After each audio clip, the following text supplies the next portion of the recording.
So hi ಎಲ್ರಿಗೂ welcome back to info with Vishwa YouTube channel.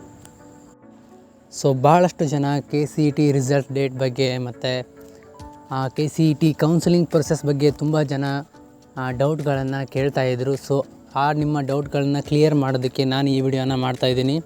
So ಅದಕ್ಕಿಂತ ಮುಂಚೆ ಹೊಸದಾಗಿ ನಮ್ಮ ಚಾನಲ್ಗೆ ಭೇಟಿ ಆಗಿದ್ದರೆ ನಮ್ಮ ಚಾನಲ್ನ ಸಬ್ಸ್ಕ್ರೈಬ್ ಮಾಡಿ ಅಂತ ಹೇಳ್ತಾ ಬನ್ನಿ ಈ ವಿಡಿಯೋನ ಮುಂದುವರ್ಸೋಣ. ಸೊ ಮೊದಲನೇದಾಗಿ ಈ KCET ರಿಸಲ್ಟ್ ಡೇಟ್ ಬಗ್ಗೆ ಇರೋ ನಿಮ್ಮ ಡೌಟ್ನ ನಾನು ಕ್ಲಿಯರ್ ಮಾಡ್ತೀನಿ. KCET ರಿಸಲ್ಟ್ಸು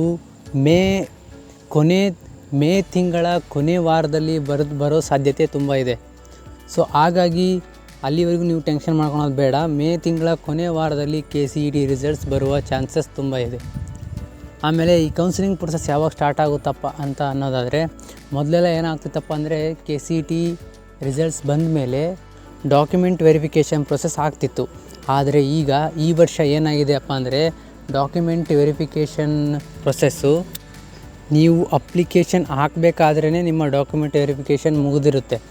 ಸೊ ಹಾಗಾಗಿ ನಿಮಗೆ ಡಾಕ್ಯುಮೆಂಟ್ ವೆರಿಫಿಕೇಷನ್ ಪ್ರೊಸೆಸ್ ಇರೋದಿಲ್ಲ. ಆದರೆ ನೀವು ರಿಸಲ್ಟ್ಸ್ ಬಂದ ನಂತರ ನೀವು ಡಾಕ್ಯುಮೆಂಟ್ ವೆರಿಫಿಕೇಷನ್ ಸ್ಲಿಪ್ ಅಂತ ಒಂದು ರಿಲೀಸ್ ಮಾಡ್ತಾರೆ. ನೀವು ಆ ಡಾಕ್ಯುಮೆಂಟ್ ವೆರಿಫಿಕೇಷನ್ ಸ್ಲಿಪ್ನ ಡೌನ್ಲೋಡ್ ಮಾಡ್ಕೋಬೇಕು.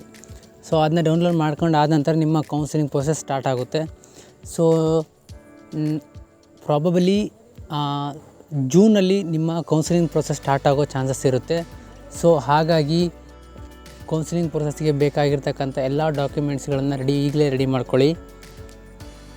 ಕೌನ್ಸಿಲಿಂಗ್ ಪ್ರೊಸೆಸ್ ಸ್ಟಾರ್ಟ್ ಆಗೋದೇ ಆಪ್ಷನ್ ಎಂಟ್ರಿಯಿಂದ. ಸೊ ಆಪ್ಷನ್ ಎಂಟ್ರಿ ಅಂದರೆ ನೀವು ನಿಮ್ಮ ಪ್ರಿಯಾರಿಟಿ ವಾಯ್ಸ್ ನಿಮಗೆ ಇಷ್ಟವಾಗಿರ್ತಕ್ಕಂಥ ಕಾಲೇಜುಗಳ ಲೀಸ್ಟ್ಗಳನ್ನು ಎಂಟ್ರಿ ಮಾಡಬೇಕಾಗಿರುತ್ತೆ.